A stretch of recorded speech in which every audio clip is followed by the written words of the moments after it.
I'm gonna tell you something you probably don't wanna hear. Your story isn't about you. It's about who you're talking to. Look at Dove's Real Beauty campaign. It's one of the most successful advertising campaigns of all time. And that's because all women, no matter where they're from, the color of their skin, or the shape of their body, they could see themselves and relate to the messages. It was about the people, not about the products. Research in psychology today explains why this works. It helps us empower us.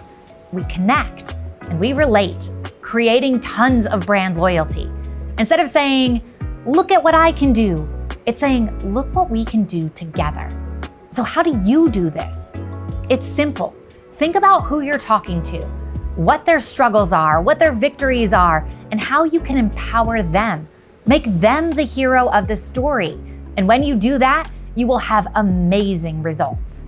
If you're ready to flip the script and make someone else the hero of your story, book a free coaching session with us today. And we can help you craft the kind of stories that connect and inspire.